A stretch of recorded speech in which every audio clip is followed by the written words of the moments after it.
రోమాపత్రిక 14వ అధ్యాయం 13వ వచనం నుంచి 17వ వచనం వరకు. కాగా మనం ఇక మీదట ఒకనికొకడు తీర్పు తీర్చుకుందుము. ఇదియుగాక సహోదరునికి అడ్డమైనను ఆటంకమైనను కలుగజేయకుందుమని మీరు నిశ్చయించుకునడి. సహజముగా ఏదియో నిషిద్ధము కాదని నేను ప్రభువైన యేసునందు ఎరిగి రూఢిగా నమ్ముచున్నాను. అయితే ఏదైనాను నిషిద్ధమని ఎంచుకుని వానికి అది నిషిద్ధమే. నీ సహోదరుడు నీ భోజన మూలముగా దుఃఖించిన ఎడల నీవికను ప్రేమ కలిగి నడుచుకునేవాడువు కావు. ఎవని కొరకు క్రీస్తు చనిపోయినో వానిని నీ భోజనము చేత పాడు చేయకము. మీకున్న మేలైనది దూషణ పాలు కానీయకుడే. దేవుని రాజ్యము భోజనమును పానమును కాదు కానీ నీతియు సమాధానమును పరిశుద్ధాత్మయందలి ఆనందమును అయ్యున్నది. 14వ అధ్యాయం 1వ వచనం నుంచి 12వ వచనం వరకు నిన్న మనం చూసినట్లుగా అక్కడున్నటువంటి పరిస్థితులు, యూదులు అన్యజనులు వారి యొక్క ఆహార అలవాట్లు, తర్వాత కొన్ని దినాలు మంచివి అని చూసేటువంటి ప్రత్యేక దినాలను చూసేవి మంచివి కాదు. వాటిని బట్టి వాళ్ళలో అభిప్రాయ భేదాలు కలిగి వేరైనటువంటి పరిస్థితి ఆ సంఘంలో నెలకొని ఉంది. అంటే అది ఒక ఆహారం తినొచ్చా తినకూడదా, లేకపోతే ఒక దినం ఇంకొక దినం కంటే ప్రత్యేకమా కాదా అనేటువంటి అంశాల మీద అవి మనలో విభేదాలు కలిగించి దేవుని యొక్క సమాధానాన్ని పాడు చేయదగినటువంటి విషయాలు కాదు, అంశాలు కాదు. అలా ఆ అంశాల ఆధారంగా అంటే భోజనం కానీ లేకపోతే ప్రత్యేక దినాలుగా లెక్కించబడినటువంటి కొన్ని దినాలను బట్టి వాళ్ళలో కొంతమంది ఒకరిని తృణీకరించడం, ఇంకొకరిని తీర్పు తీర్చడం అలా జరుగుతుంది. అప్పుడు దాన్ని వారికి తెలియపరచడానికి పౌలు రాసినటువంటి పత్రికలో ఈ అంశాన్ని కూడా ఉంచాడు. అది ఒకళ్ళు భోజనం కొన్ని విషయాలను తినటం ద్వారా కొంతమంది తినకూడదు అనేటువంటి అభిప్రాయాన్ని కలిగి ఉండటం ద్వారా జరుగుతున్నటువంటి చర్చ. అందుకని పౌలు వాళ్ళకి ఏం రాస్తున్నాడంటే, కాగా అండ్ మనమందరం కూడా ఎటువంటి విశ్వాసంతో ఒకవేళ ఆహారం తీసుకుంటున్నా తీసుకోకపోయినా, లేకపోతే ఒకవేళ మాంసం తింటున్నా తినకపోయినా, అది ఎటువంటి విధమైన మనసుతో తింటున్నామో దానిని గురించి ఎందుకు చేస్తున్నామో ఎందుకు చేయటం లేదో అది దేవుని అందలి మన సంబంధాన్ని బట్టి జరిగించుతున్నటువంటి విషయం అయితే అది మనమే దేవునికి లెక్క అప్పు చెప్తాం, కానీ ఒకరు ఇంకొకరికి తీర్పు తీర్చొద్దని చెప్తున్నాడు. తీర్పు తీర్చినప్పుడు వాళ్ళు చేసేటువంటి ఈ ఆహార విషయంలో కానీ లేక దినాలు కొన్ని ప్రత్యేకంగా లెక్కించబడి వాటిని పాటించడం ద్వారా కానీ మనం వేరే వారిని తీర్పు తీర్చడం ద్వారా సంఘంలో విభేదాన్ని లేకపోతే ఒకరి మనసుతో ఒకరు కలిసి ఉండేటువంటి అనుబంధాన్ని మెల్లగా దెబ్బతీసే విధంగా మన ప్రవర్తన ఉంటుంది. మనందరం కూడా కలిసి ఒక రకమైనటువంటి ఒక శరీరంగా పనిచేయాలి అంటే ఏదైతే సరైన విధంగా మనలో జీవించకుండా ఆటంకాన్ని తీసుకొస్తున్నదో దాన్ని మనం తీసివేసుకోవాలి. సో ఉదాహరణకి ఇక్కడ వీళ్ళందరూ కూడా తీర్పు తీర్చేవాళ్ళు, అంటే మీరు తింటున్నారు కనుక మీరు మంచివాళ్ళు కాదని, తినేటువంటి వాళ్ళు మీరు తినడం లేదు కనుక మీరు సరైనటువంటి విధంగా మీకు అవగాహన లేదు అని చెప్పేవాళ్ళు. ఆ విధంగా ఒకరికొకరు తీర్పు తీర్చుకోవడం ద్వారా వాళ్ళిద్దరి మధ్యలో మనస్పర్ధలు వచ్చాయి. అలా ఉంటున్నప్పుడు ఒక శరీరంగా లేకపోతే ఒక సంఘంగా పనిచేసేటువంటి దాంట్లో దేవుని యొక్క ప్రభావాన్ని వాళ్ళు సరైన విధంగా ఆ స్థానిక సంఘంలో చూడలేరు. ఆ సందర్భంగా చెప్తున్నప్పుడు మీరు తీర్పు తీర్చకండి అని చెప్తున్నాడు. ఇదియుగాక నీ సహోదరునికి అడ్డమైనను ఆటంకమైనను కలుగు చేయకుందుమని మీరు నిశ్చయించుకున్నాడు. కనుక మా సహోదరుడికి నేను తినే ఆహారం ద్వారా ఏదైనా సరే ఆటంకం కానీ లేక ఇంకా వేరే ఏదైనా అభ్యంతర కారణంగా ఉండేటువంటి విధంగా నా ప్రవర్తన కానీ ఉంటే మీరు అలా చేయకండి. ఇప్పుడు ఇదివరకు మీ మాంసం తిన్నారు, కానీ మీరు తినటువంటి మాంసం ద్వారా వేరే వారికి సహోదరుడికి అభ్యంతర కారణంగా ఉంటే మీరు అలా చేయకండి. ఎందుకంటే ఆ సహోదరుడు తిరిగి విశ్వాసంలో మీరు కలిగినటువంటి వెలుగును కలిగి అది అతనికి ప్రభువుతో నడవటానికి అభ్యంతర కారణంగా లేని విధంగా మీరు చూడవలసిన బాధ్యత మీ మీద ఉంది. మీరు తినే ఆహారాన్ని బట్టి అతడు నొచ్చుకొని విశ్వాసంలో వెనకబడిపోయి ఇది సరైనది కాదు అని మరలా వెనకబడిపోయేటువంటి పరిస్థితిలోనికి మీరు అతన్ని నెట్టవద్దు. తీర్పు తీర్చడం అనేటువంటిది ఒక ప్రాబ్లం. ఆ తీర్పు తీర్చడమే కాకుండా మీరు చేసేటువంటి జీవన సరళి, జీవించేటువంటి విధానం అతనికి అభ్యంతర కారణంగా ఉంటే అదొక ప్రాబ్లం, అదొక సమస్య. అలా చేయకండి మీరని చెప్తున్నాడు. అయితే పౌలు తన ఉద్దేశం చెప్తున్నాడు 14వ వచనంలో, సహజంగా ఏది నిషిద్ధము కాదని నేను ఎరుగుదును. ఏది నిషిద్ధము కాదని నేను ప్రభు అయిన యేసునందు ఎరిగి రూఢిగా నమ్ముతున్నాను. అంటే ఇప్పుడు ప్రభు యొక్క దృష్టితో చూసినప్పుడు ఏది కూడా నిషిద్ధం కాదు, అంటే అన్నీ తినొచ్చని. నిషిద్ధమైనటువంటిది ఏది కూడా నూతన నిబంధనలో ఆహార విషయంలో లేదు. అది పాత నిబంధనలో చెప్పబడింది, వాళ్ళ యొక్క అలవాట్లు, ఆహార అలవాట్లు ఎలా ఉండాలనేది. క్రొత్త నిబంధనలో మరి స్వతంత్ర నియమాన్ని బట్టి వాటన్నిటి నుంచి కూడా దేవుడు విడుదల కలుగ చేశాడు. అందుకని పౌలు ఏం చెప్తున్నాడు, నేను నిషిద్ధం కాదని, ప్రతిదీ ఏది కూడా నిషిద్ధం కాదని నేను ఎరిగి రూఢిగా నమ్ముతున్నాను. అతడు తెలుసుకుంటమే కాకుండా అతడు దాని యందు విశ్వాసం కూడా ఉంచానని చెప్తున్నాడు. నీ సహోదరుడు 15వ వచనం, అయితే అది ఏదైనాను నిషిద్ధమని ఎంచుకునే వానికి అది నిషిద్ధమే. ఇప్పుడు యూదులుగా ఉండి విశ్వాసులుగా వచ్చినటువంటి బిడ్డలు పాత నిబంధన ప్రకారమే నేను ఈ విధంగా మాంసం కొన్ని తినొచ్చు, కొన్ని తినకూడదని కనుక వాళ్ళు నిషిద్ధంగా ఎంచుకుంటే అది అతనికి నిషిద్ధమే. ఎందుకంటే అతని యొక్క విశ్వాసం అలా ఉన్నది కాబట్టి. దేవుడు స్వాతంత్రం ఇచ్చినప్పటికీ తన హృదయంలో అటువంటి విధంగా ఎంచుకున్నాడు కాబట్టి అతని దృష్టికి అది నిషిద్ధమే. 15, నీ సహోదరుడు నీ భోజన మూలముగా దుఃఖించిన ఎడల నీవు ఇకను ప్రేమ కలిగి నడుచుకునేవాడు కావు. ఎవరైతే నిషిద్ధంగా ఎంచుకున్నారో నీ దృష్టికి నిషిద్ధం కాకపోయినప్పటికీ అతడిని నువ్వు తినేటువంటి ఆహారం ద్వారా కనుక దుఃఖపరిచినట్లయితే అతని పక్షంగా నీకు ప్రేమ లేనట్లు లెక్క. అంటే నేను చేసేటువంటి ఒక క్రియ ద్వారా తన సహోదరుని యొక్క విశ్వాసం దెబ్బతినే విధంగా కనుక ఉంటే, నా భోజనం మూలంగా, ఆహారం మూలంగా, అది నా యొక్క దేవుని ప్రేమను అతని పక్షంగా కలిగినట్లు కాదు. అంటే ఇది నా విషయం, నేను ఈ విధంగా జీవిస్తాను, దేవుని దృష్టిలో ఇది సరైనదే, అది నాకు అంగీకారం కాబట్టి నేను ఏదైనా చేయొచ్చు అనేటువంటి దానితో అనే తలంపుతోటి సంఘంలో మనం ప్రవర్తించకూడదు.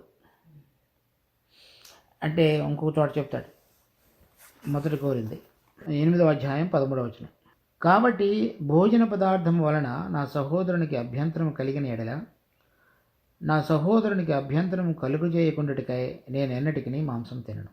తర్వాత 1 కొరింథీ 10:23వ వచనం, అన్ని విషయముల యందు నాకు స్వాతంత్ర్యం కలదు, కానీ అన్నీ చేయదగినవి కావు. నేను తినొచ్చా లేదా అంటే తినొచ్చు, కానీ అవి ఇప్పుడు చేయదగినవా అంటే కాదు. అన్నిటి యందు నాకు స్వాతంత్ర్యం కలదు, కానీ అన్నీ క్షేమాభివృద్ధి కలుగు చేయవు. నాకు స్వాతంత్రం, అది అన్నీ తినొచ్చు అనే మాట వాస్తవమే, కానీ క్షేమాభివృద్ధి అంటే నా విశ్వాసం ద్వారా వేరే వారి జీవితాలు, విశ్వాస జీవితాలు, వేరే వారి విశ్వాస జీవితం యొక్క క్రమం ద్వారా నా విశ్వాసం బలపడి ఒకరితో ఒకరు కలిసి కట్టబడటం, అది క్షేమాభివృద్ధి అంటే. సో నేను చేసేటువంటి ఒక క్రియ ద్వారా వేరే వారి విశ్వాసం బలపడకుండా వారు ప్రభువునందు ఎదగడానికి పనికొచ్చేటువంటి సాధనంగా గనక నా యొక్క జీవిత క్రమం ఉంటే, అది నాకు స్వాతంత్రం ఉన్నప్పటికీ నేను దాన్ని విడిచిపెట్టాలని చెప్తున్నాడు. ఎందుకంటే నా స్వాతంత్రం వేరే వారికి క్షేమాన్ని, అభివృద్ధిని కలుగు చేసేది కాదు కాబట్టి. 24, ఎవడనూ తన కొరకే కాదు ఎదుటి వాని మేలు కొరకు చూచుకునేవాళ్ళు.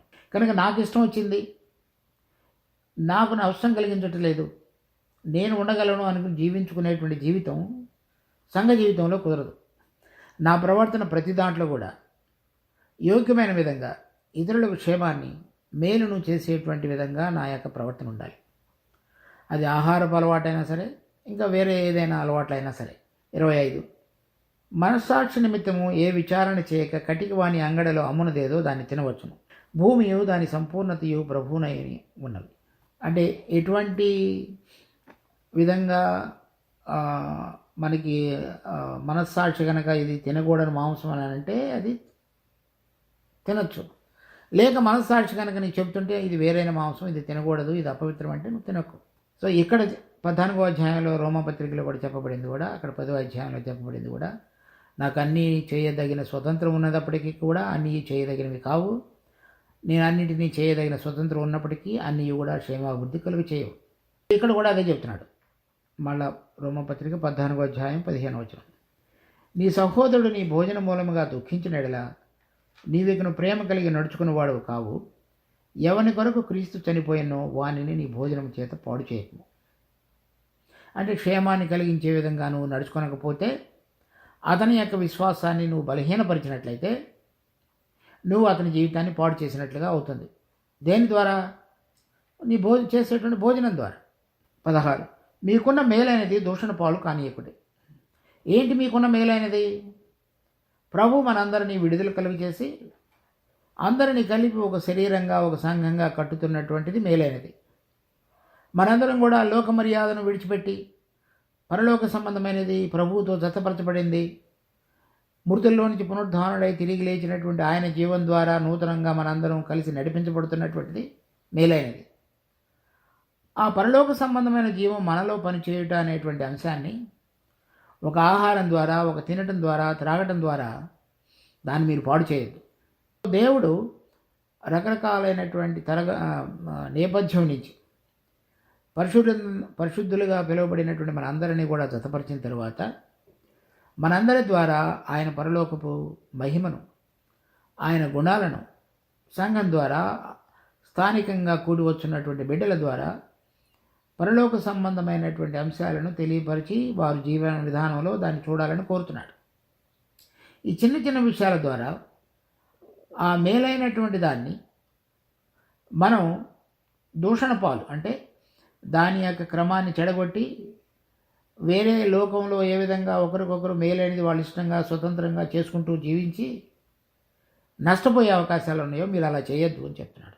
మనం ఆ విధంగా జీవించకపోతే అన్యులు, అంటే దేవుడిని ఎరగని వారు కానీ, లేకపోతే యూదులు వాళ్ళు దేవుడిలోనికి రానివారు కానీ, మనం ఏదైతే సంఘంగా పిలువబడి దేవుని బిడ్డలమని వేరుపరచబడ్డామో అదంతా కూడా వాళ్ళ చేత వేరైన విధంగా గుర్తించబడుతుంది. దాన్ని మీరు గుర్తెరగండి అని చెప్తున్నాడు. 17వ వచనం, దేవుని రాజ్యము భోజనము పానము కాదు. అంటే ఏంటి? మనందరం కూడి వచ్చి మన ప్రభు అయిన యేసుక్రీస్తు మన మధ్యలో రాజుగా, ప్రభువుగా ఏలుట అనేటువంటి సంఘం యొక్క అనుభవం ఉంటున్నదో అక్కడ ప్రభు అయిన యేసుక్రీస్తు యొక్క జీవం, అంటే పరలోక సంబంధమైన జీవం మనలో ప్రతిరోజు కూడా జయించబడినటువంటి అనుభవంతో అక్కడ ప్రకటించబడాలి. అది దేవుని యొక్క రాజ్యం.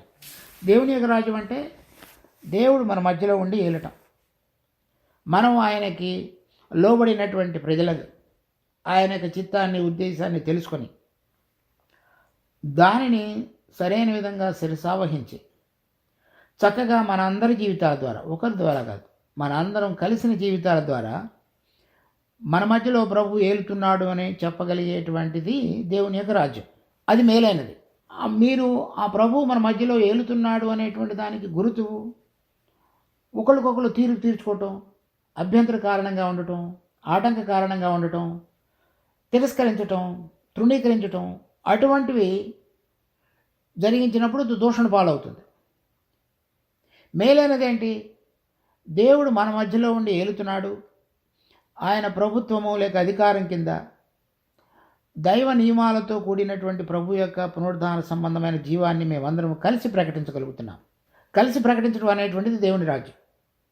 ఈ లోకంలో మర్త్యమైనటువంటి శరీరాల్లో జీవిస్తున్నప్పటికీ అమర్త్యమైన పరలోక సంబంధమైన జీవాన్ని మనందరం కూడి ప్రకటించగలిగేట అనేటువంటి అంశాన్ని మనం ఎప్పుడైతే రుచి చూచినటువంటి అనుభవంతో ముందుకు సాగుతామో పరలోకంలో ఉన్నటువంటి దేవుని యొక్క రాజ్యం మన మధ్యలో ఇక్కడ ఉంటున్నట్లు లెక్క. అలా మీరు ప్రకటించాలి అంటే అది భోజనము పానము కాదు. ఏమి తినాలి, ఏమి తినకూడదు, ఏమి తాగాలి, ఏమి తాగకూడదు అనేటువంటిది అది మేలైనది. దాని యొక్క అంశంగా జీవించడం అనేటువంటిది మేలు కాదు. సో అయితే మరి పరలోక రాజ్యం ఏంటి? దేవుని యొక్క రాజ్యం ఏంటంటే నీతియు, సమాధానము, పరిశుద్ధాత్మందలి ఆనందమును అయినవి. కనుక మీరు ఏమి తినాలి, ఏమి తినకూడదు అనేది కాకుండా ఏమి చేయాలో అది చూసుకోండి. ఏం చేయాలి? నీతియు, సమాధానం, నీతి అంటే దేవుని దృష్టిలో మనం తప్పు లేని వారము అని అర్థం, లేకపోతే సరైన విధంగా జీవిస్తున్నామని చెప్పచ్చు. అది నీతి అంటే ఇంగ్లీష్లో చెప్పినట్లయితే రైట్ వాయిజ్నెస్, లేకపోతే దాన్ని షార్ట్కట్లో ఏం చేశారంటే రైటియస్నెస్ అని చెప్పారు. అంటే నీతిగా దేవుడి దృష్టిలో ఏదైతే సరైనదిగా కనబడుతున్నదో అది చేయటం. దేవుడు నీతిమంతుడు అంటే ఆయన ఎప్పుడూ కూడా యథార్థంగా సరైన విధంగా ప్రవర్తిస్తాడు అని. మనం కూడా ఆయన యొక్క జీవం మనలో కలిగి ఉండటం ద్వారా ఆయనతోటి ఇతర పరిశుద్ధులతోటి కూడా జతపరచబడిన తరువాత ఆయన ఏ విధంగా నీతిమంతుడో మనం కూడా నీతి క్రియలు జరిగించుతూ జీవించేటువంటి అనుభవంలో జీవించాలి. అది మెల్లమెల్లగా మన జీవితంలో క్రమంగా రావటానికి మనం దేవుడి దృష్టిలో సంఘంలో ఉన్నటువంటి ఇతర సహోదరుల పక్షంగా నీతిగా ఏ విధంగా అంటే దేవుని దృష్టికి యోగ్యమైనది ఏదో అది చేయటం, అది నీతి అంటే. అలా జీవించడం అనేటువంటిది మనం అభ్యాసం చేయాలి. అది చేయకుండా ఎవరు ఏం తింటున్నారు అది ఎంతవరకు అభ్యంతరం కాదు, లేకపోతే ఎవరు ఏమి తినటం లేదు అనేటువంటి అంశాల ఆధారంగా మన సంఘంలో మనం కూడి వచ్చేటువంటి స్థలంలో ఆ దేవుని యొక్క ప్రేమను మర్చిపోయి దేవుని దృష్టిలో ఏదైతే సరైనదో యోగ్యమైనదో అది జరిగించే విషయంలో కనుక లేకపోతే అది దేవుని యొక్క రాజ్యం యొక్క అనుభవం కింద మనం జీవిస్తున్నట్లు కాదు. 1 యోహాను పత్రిక 2వ అధ్యాయం 29వ వచనం, ఆయన నీతిమంతుడని మీరు ఎరిగి ఉన్న ఎడల, ఆయన అంటే యేసు ప్రభువు, నీతిని జరిగించు ప్రతివాడును ఆయన మూలముగా పుట్టి ఉన్నాడని ఎరుగుదురు. మన ప్రభు అయిన యేసుక్రీస్తు యొక్క ప్రాయశ్చిత్తార్థమైన బలి ద్వారా మనం ఉచితంగా నీతిమంతులుగా తీర్చబడ్డాం. రోమపత్రిక 4వ అధ్యాయంలో 5వ వచనంలో 5వ అధ్యాయంలో అది మనం చదువుతాం. 3వ అధ్యాయంలో కూడా ఆయన నీతిమంతుడును ఆయన యందు విశ్వాసం ఉంచు వారిని నీతిమంతుడిగా ఎంచు నిమిత్తం 3వ అధ్యాయం 26వ వచనం, 4వ అధ్యాయం 25వ వచనం రోమపత్రికలో మన అపరాధముల కొరకై ఆయన అప్పగింపబడెను, మనం నీతిమంతులుగా తీర్చబడుటకై ఆయన తిరిగి మృతుల్లో నుంచి లేచను. కనుక ఆయన చనిపోయి మృతుల్లో నుంచి తిరిగి లేచాడనేటువంటి విశ్వాసం ఉంచడం ద్వారా మనం ఉచితంగా నీతిమంతులుగా తీర్చబడ్డాం. కానీ ఇక్కడ దాని గురించి చెప్పట్లే. ఇక్కడ దేని గురించి చెప్తున్నాడంటే ఆయన నీతిమంతుడని ఎరిగి, మీరు ఎరిగి ఉన్న ఎడల నీతిని జరిగించు ప్రతివాడు, అంటే మనం నీతిమంతులుగా అది ఎంచబడినది దేవుడు చేసిన కార్యం ద్వారా. ఇది మనము జరిగించేటువంటి విషయాన్ని గురించి మాట్లాడుతున్నాడు. అంటే అక్కడ సంఘంలో ఒక సహోదరుని పక్షంగా ప్రేమ కలిగి దేవుని దృష్టికి ఏకమైనది ఏది చేయటమో అది నేను చేసిన ఎడల నేను నీతిని జరిగించేవాడనగా ఉన్నాను. అలాంటి వాళ్ళందరూ ఆయన మూలముగా పుట్టి ఉన్నాడని మీరు ఎరుగుదు. సో ఎప్పుడైతే ఆ నూతనమైన జన్మించాను అని చెప్పబడిన దానికి అవగాహన లేకపోతే అర్థం ఎప్పుడు సంపూర్ణం అవుతుంది అంటే ఆయన ఏ విధంగా నీతిమంతుడుగా ఉన్నాడో ఆయన మూలముగా పుట్టిన వాళ్ళందరూ కూడా అదేవిధంగా నీతిమంతులుగా వ్యవహరించుతారు అనేది చెప్తున్నాడు. అంటే అక్కడ సంఘంలో ఒకరి పక్షంగా తీర్పు, తృణీకారము, స్వీకరించకుండా ఉండే మనసు, ప్రేమ లేకుండా ఉండేటువంటి జీవితం అంతయు కూడా దేవుని యొక్క నీతిని ప్రకటించదు. దేవుని యొక్క రాజ్యం అంటే దేవుని మూలముగా పుట్టి దేవుడు జరిగించే విధంగా నీతి క్రియలు జరిగించేటువంటి మనసు కలిగిన వారు అని అర్థం.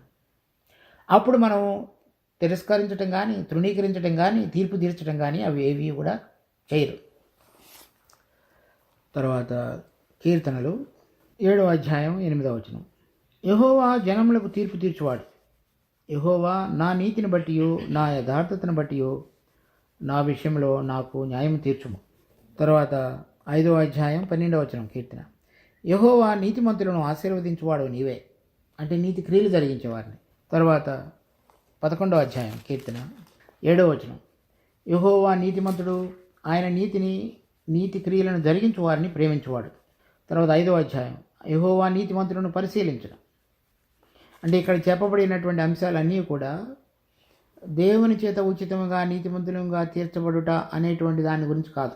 కీర్తనలు 18వ అధ్యాయం 20వ వచనం, నా నీతిని బట్టి యెహోవా నాకు ప్రతిఫలం ఇచ్చును, నా నిర్దోషత్వమును బట్టి నాకు ప్రతిఫలం ఇచ్చును.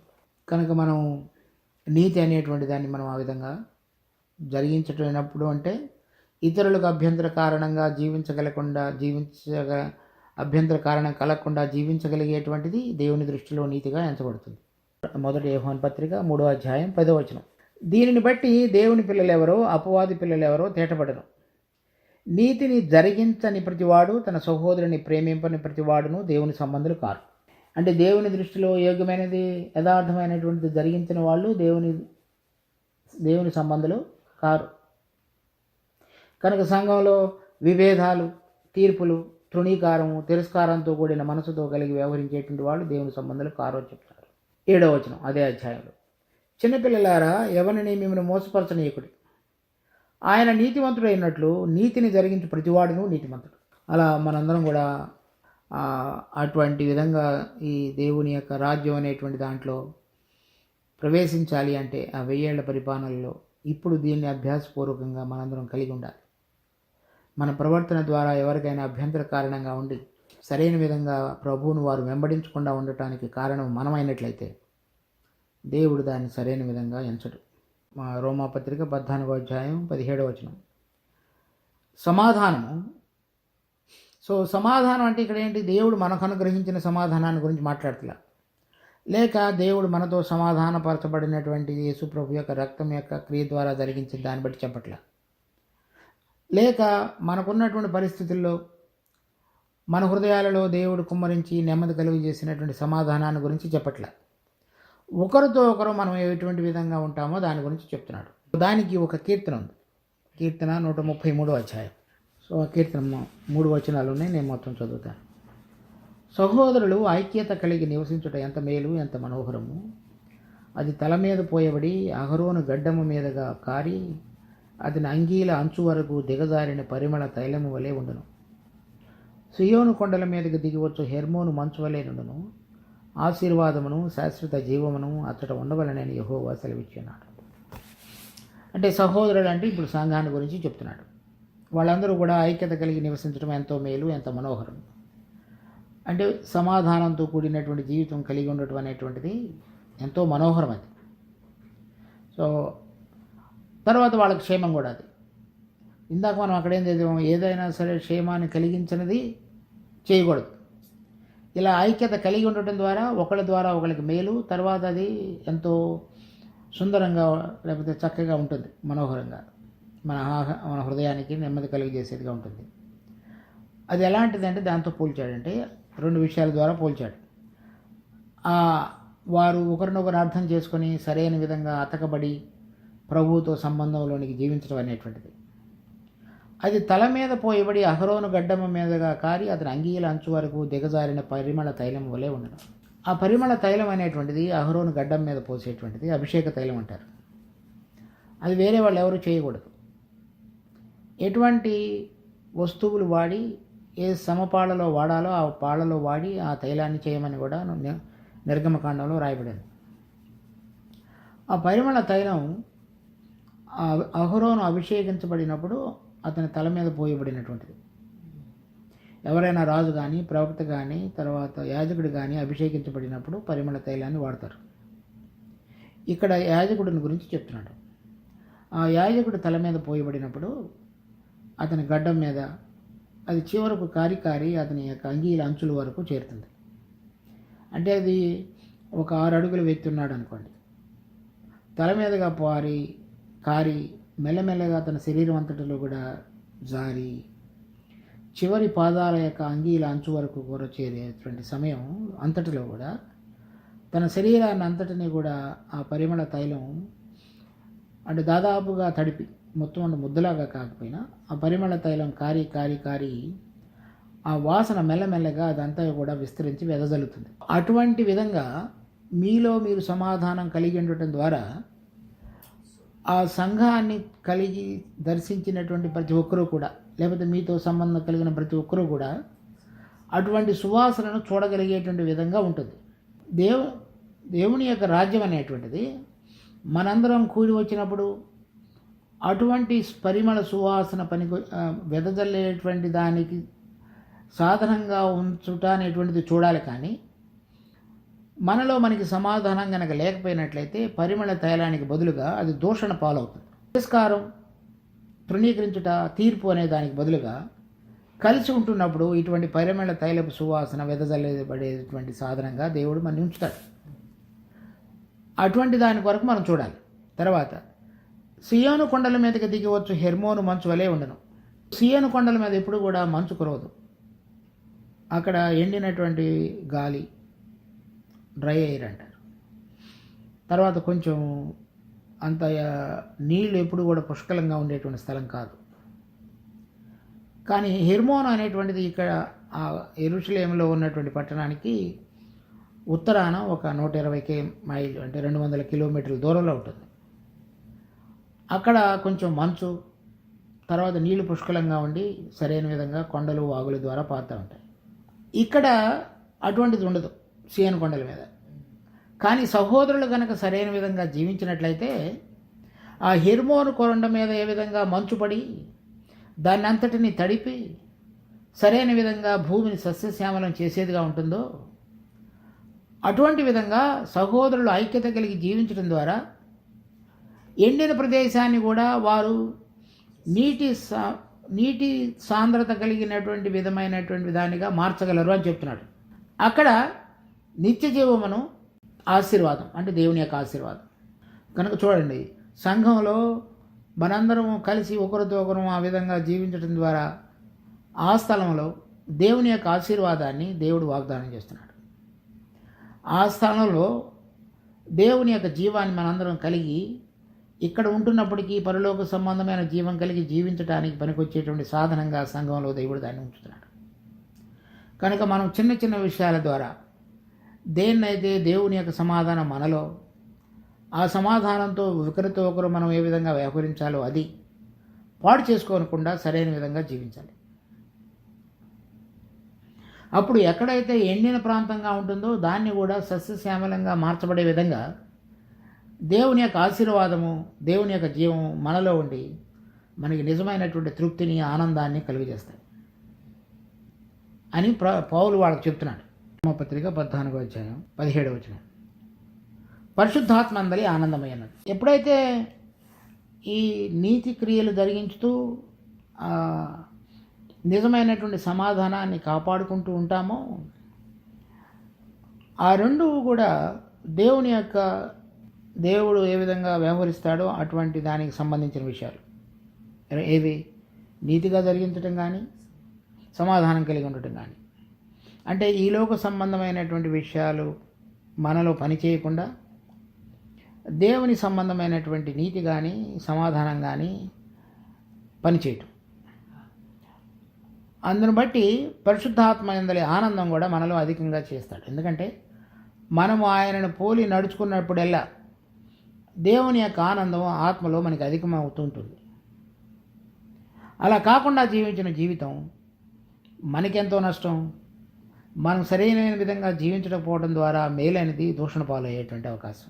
ఎప్పుడైతే మనం దేవుడు కోరిన విధంగా జీవిస్తామో మన హృదయంలో, మన ఆత్మలో మనకు తెలుస్తుంది దేవుడు మనకి అధికమైన సంతోషాన్ని కలుగజేసి మనం దగ్గరగా ఆయన కోరిన విధంగా, ఆయనకి ఇష్టకరమైన రీతిగా జీవించగలుగుతున్నామని.